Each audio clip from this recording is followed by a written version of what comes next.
Hello, everybody. Good, whatever time of day that you are taking this in. Thank you for your time. I hope to repay you for your time with something that I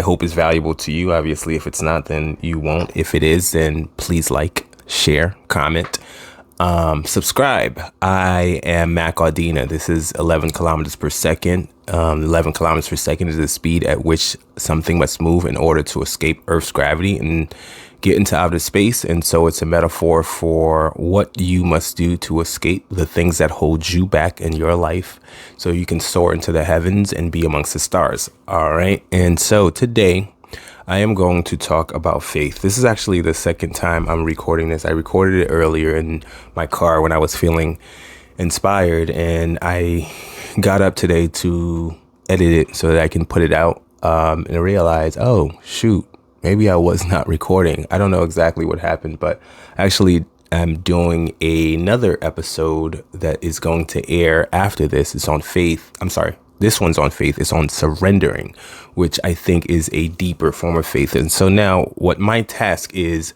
to sort of try to remember what I did so that it's in the proper order. And, it makes sense when you hear the one about surrendering.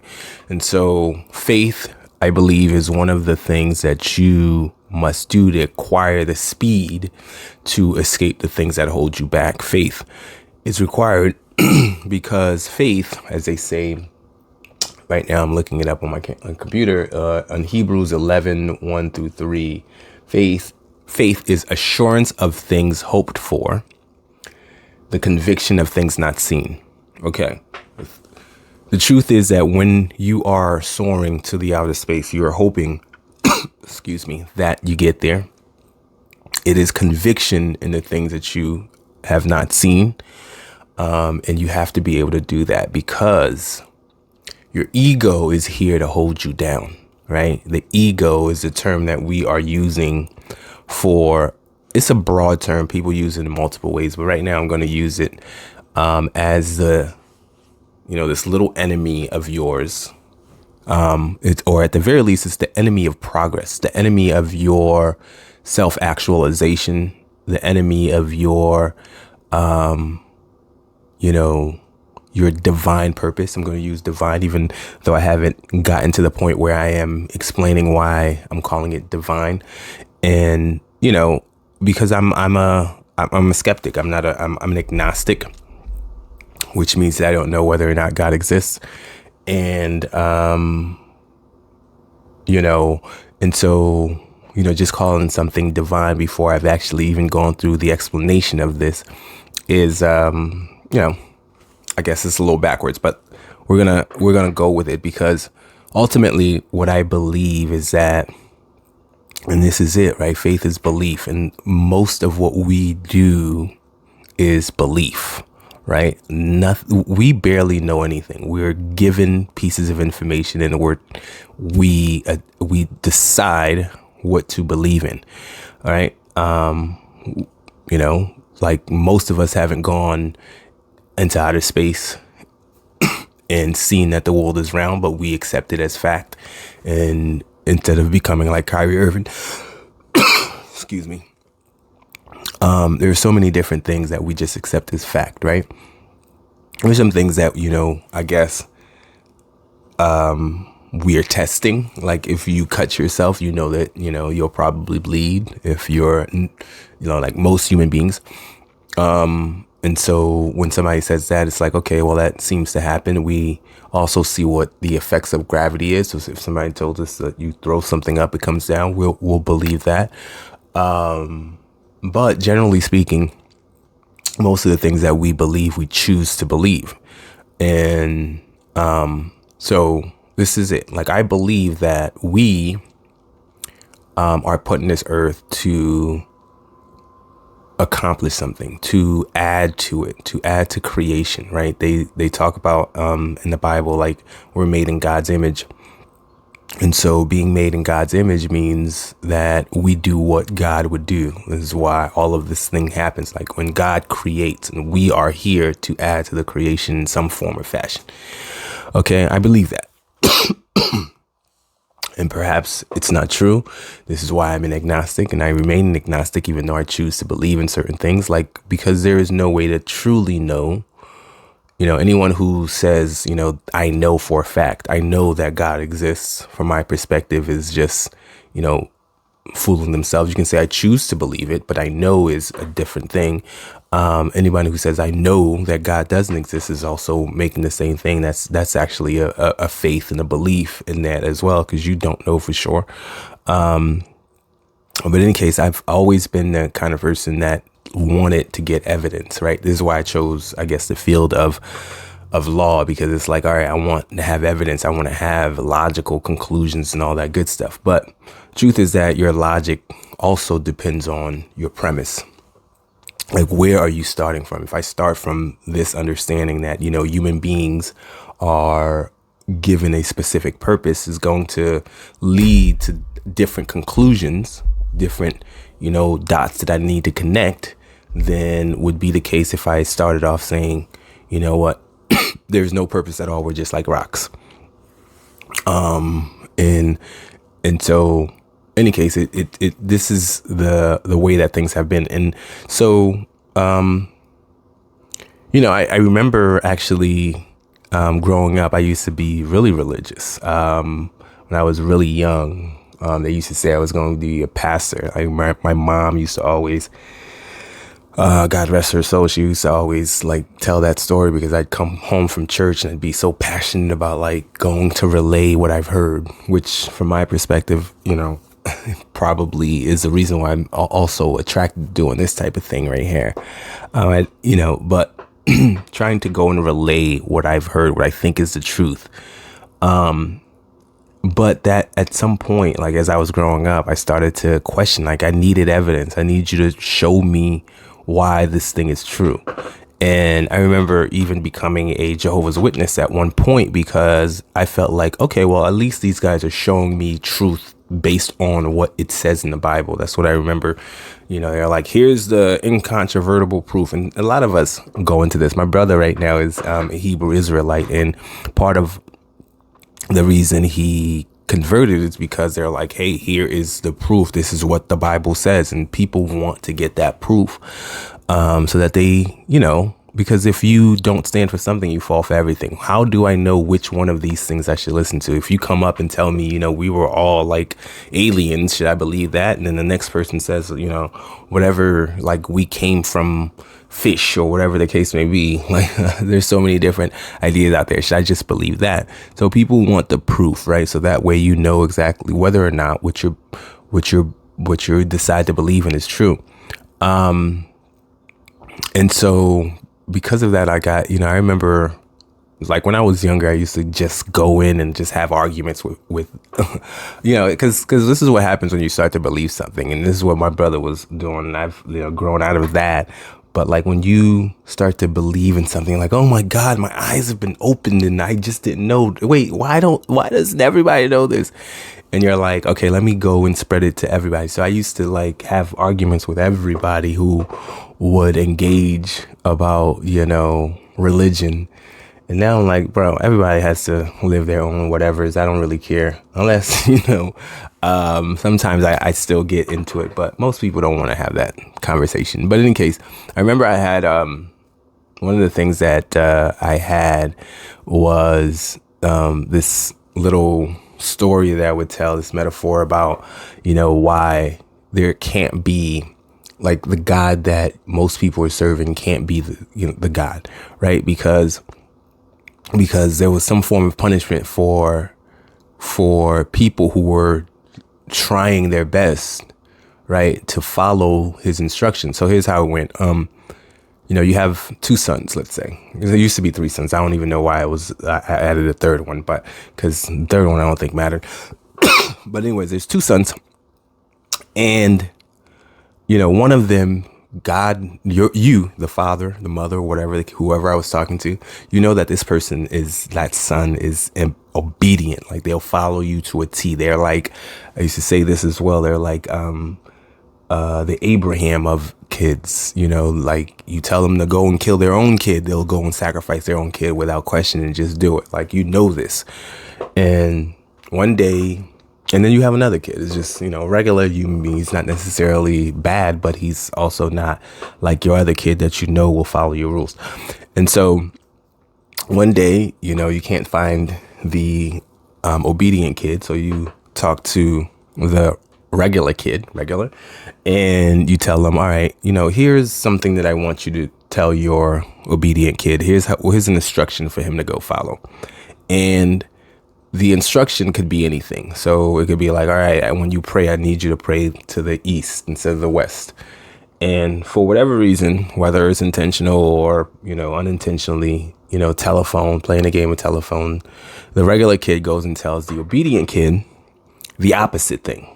I told you, let's say, pray to the east. He told him pray to the west. So kid starts praying to the west. Father comes home, finds the obedient kid praying to the west. So what do? What does the father do?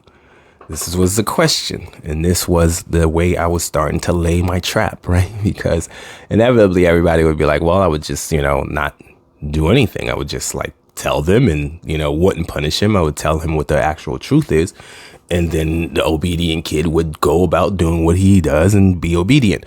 And then that's my trap, because my thing is, and I think a lot of people intuitively understand this, which is why a lot of people,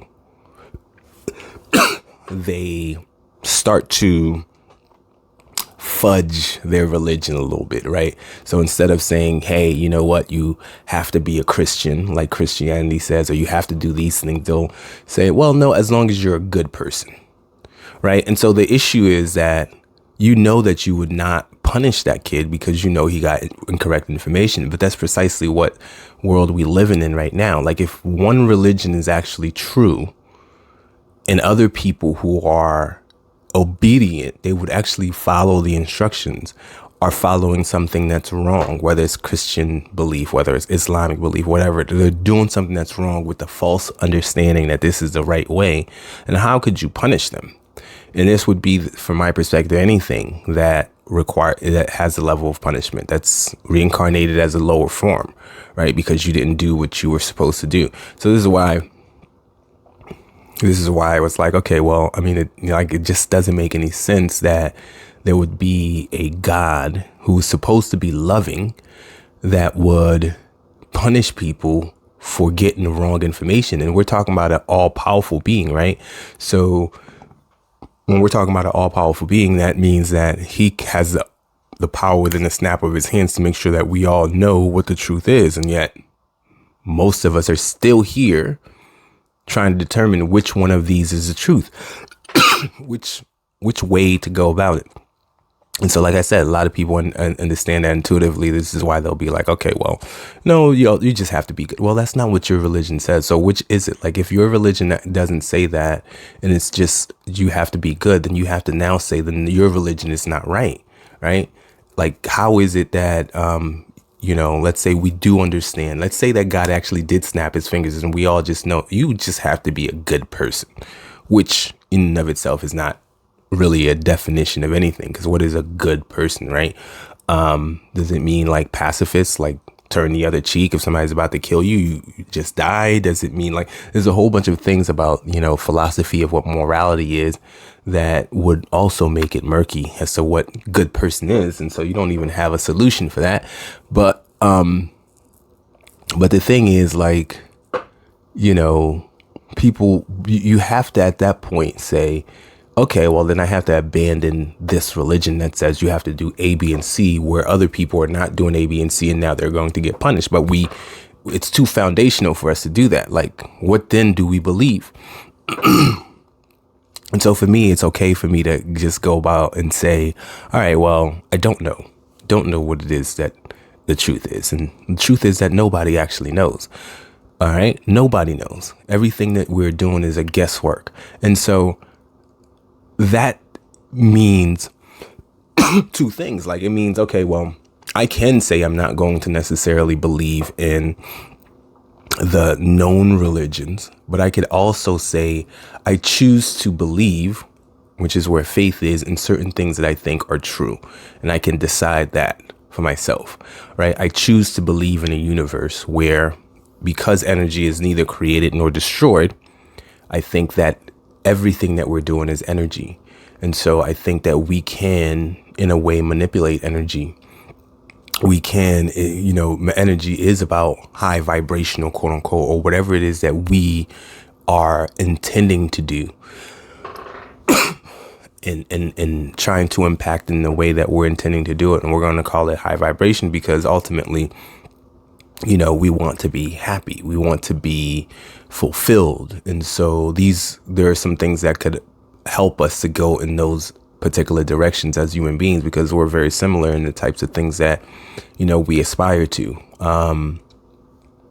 And so I choose to believe that we were put on this earth to do something that, is unique, to create. I choose to believe all of these things. And so, I think that, I guess is part of how I'm going to call it divine, right?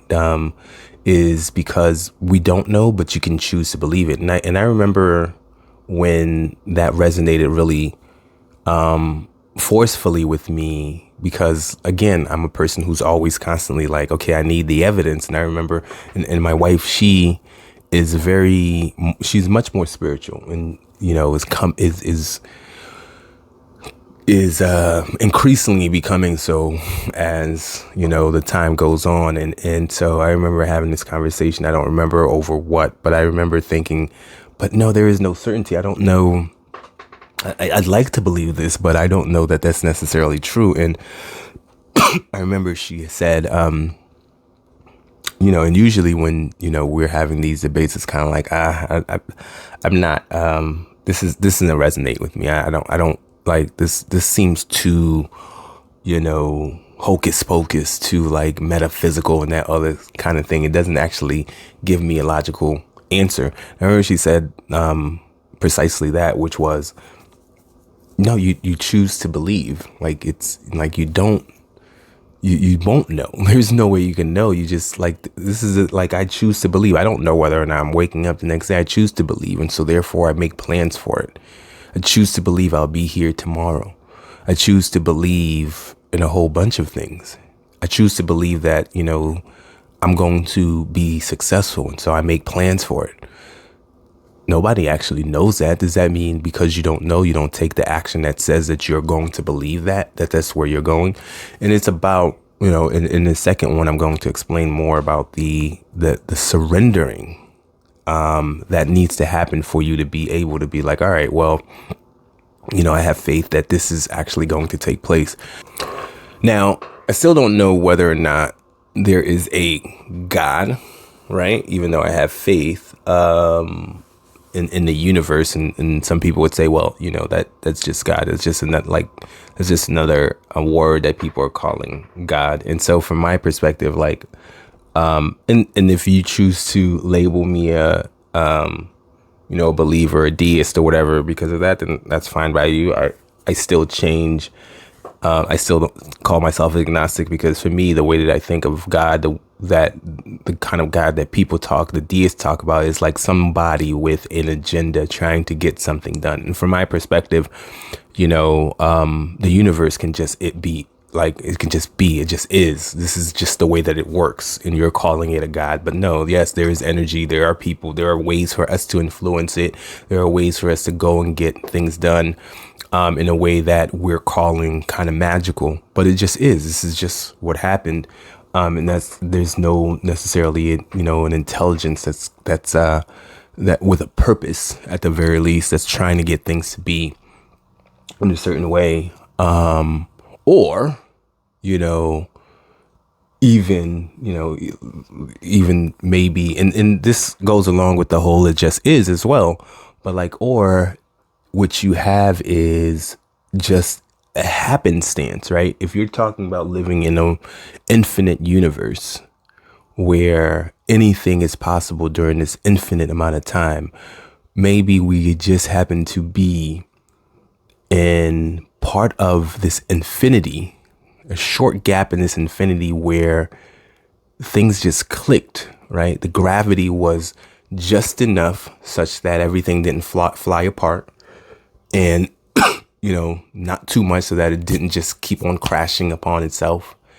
And the chemical reactions, or the reactions to everything, was just so that this thing, which is ultimately just a series of reactions, appears to be like, life, or it appears to be like it, like there's something there that's intelligent, whereas it's just really a formula that a complex formula that we have not yet understood. But if we did understand it, it would just go back to, it just happened to happen this time around. And now we can predict exactly what's going to happen in the future because we know what the formula is. And eventually it means that, perhaps everything just goes back to, because there's an infinite amount of time, everything goes back to like the randomness that was before it, and the randomness that obviously is going to happen after it. And perhaps if it's infinity, then there's multiple different instances where this happens again. And these are all theories that people are putting up. This is what science fiction comes from. It's like these are all possibilities and nobody actually knows. And because nobody actually knows, you can choose to believe whatever the heck you want. And so why would you not believe in the thing that makes it more likely that shit means something for you while you're here, right? At the very least, like, it helps you to go and pursue and believe and feel in the ways that are beneficial for you, that are beneficial for the people around you. Why not? Why not have that faith in what it is that you have to do? In any case, that's it for now. Next week, I'm going to go into surrender, which talks a little bit more about, just letting go, let go and let God, as they say. This is exactly it. Oh, shoot, I forgot. This is why it was important. Boom. All right. This is why it was important. I was about to end this, but this is why it was important. It's absolutely necessary for you to do this. And I don't actually touch upon this as much in surrender, but this is exactly where it stems from.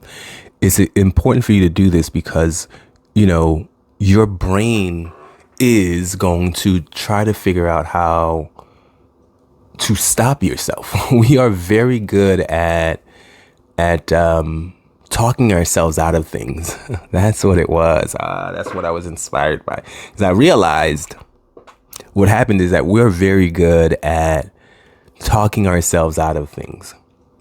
Right? We'll come in, whatever. Like, let's say, for example, you have an addiction, and I've had addictions of something that I didn't want to do, habit, whatever you want to call it, that I just kept on doing. And, you do that thing and immediately, like, you feel bad about it, right? Damn, did I just freaking do that thing? I didn't like it. Now you vow never to do it again. Let's say you vow never to do it again. Like if you were drinking, for example, that one day, you're like, nah, I'm never going to drink again. You throw up and you're like, oh my God, my headache, the hangover is so bad. And you're like, I'm never going to do this again. And for the first couple of minutes when the craving it's been satisfied, right? And so, first couple of days, weeks, whatever, everything is good. And then now the temptation comes back, weeks, months, whatever time again later on. You're like, I said to myself I wasn't going to do it. Now here comes all of the rationale. This is what I mean by when, logic depends on where your premise comes from, right? Because on the one hand, like months ago when you were like, this is terrible, you started from a certain premise. This is terrible. And your logic was like, here's all the reasons why I'm not going to do it. Now the craving is back. It's like, but is it really that terrible? But why shouldn't you be able to A, B, C? Like you'll talk yourself out of doing a whole bunch of things. I like even getting up early, like when I struggled to get up at 5 a.m, like I would get up, alarm would ring and I'd sit there in bed. But do I really need to get up though? Like, I don't have anything that's really that urgent. And you will talk yourself out of things. And so that's one of the reasons why, you can't stay along the course and get what you need to get done. And faith is one of the ways. It's like, listen, I know that I don't actually know whether or not this thing is what I need to do, but I'm going to believe it. I'm going to believe it long enough that I'm going to now be able to determine precisely why it's either the thing that works or it's either the thing that doesn't work. You get to a point where, because you're knowledgeable enough, like this is one of the things that I tell my daughter too. The thing I have to tell myself, which is why I tell my children, is like, you always come in and you're trying to figure out how not to do excess work. Right? It's like you want to be, you quote unquote want to be efficient, but ultimately what you want to do is not be lazy, right? Like, I don't want to have to do all this work. And so you're like, but is it necessary? You don't know. You won't know. You're looking at this other person who has figured out precisely what works for them, right? Because all of the things that are possible that you should be doing, there's a whole bunch of it that would work for some people and not for other people. And so in the beginning, they probably had to try it all, trial and error, or they just did all the things and they were like, okay, this one works, this one works. And then they cut out a whole bunch of things that didn't work. And you're like, and then you're looking at them and it's like, but they only do 5 things. Why do you have 50 things here? That's 10 times more. Well, because you don't have any idea. You haven't understood the nuances yet. And so you have to have faith long enough to try it and be able to articulate, or at the very least know definitively what works for you and what doesn't work for you, and then pick those things out. And before you get to that point, you will talk yourself out of it. This is why when you do any sort of like AA stuff, addiction stuff, Alcoholics Anonymous, whatever Anonymous, one of the biggest things they'll do within your 12 steps is to have like a higher power, something that you give it up to, because you will talk yourself out of it if you don't be like, all right, well, and this is where the surrender came from. And I had to talk a little bit more about it as I thought about surrendering. But yes, you have to surrender it because you will talk yourself out of the thing that you must do. So yes, faith is important for that. And the first part, take that as here's the scientific reason for it. And there's a little bit more in that in surrender as well.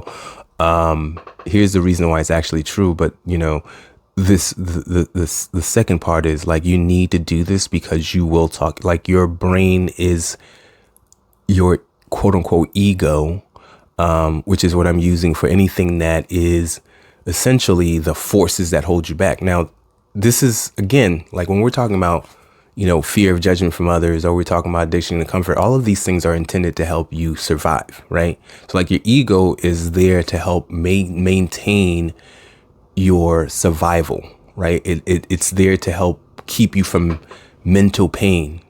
It's there because if you go and you try anything new, you're going to necessarily feel pain. Any growth is pain. Anything that your body does not find as naturally pleasurable, it's going to find as being painful because it's new. It's not something that it's grown accustomed to. And so it's there to prevent you from going out and trying new things and potentially thriving, but also potentially dying. And so this is what the ego is there to do. And the ego will come in multiple different forms. Oh my God, do I really I'm going to go and spend this kind of energy? This is going to be painful. Boom. Oh God, I just want to chill. And the ego will come in. This is how the religion has called it the devil, right? Be like the devil on that one shoulder, just giving you the arguments as to why it is that you shouldn't do the things that yourself is more beneficial for you in the long run. If you love yourself, you truly loved yourself, what's beneficial for you, your future self.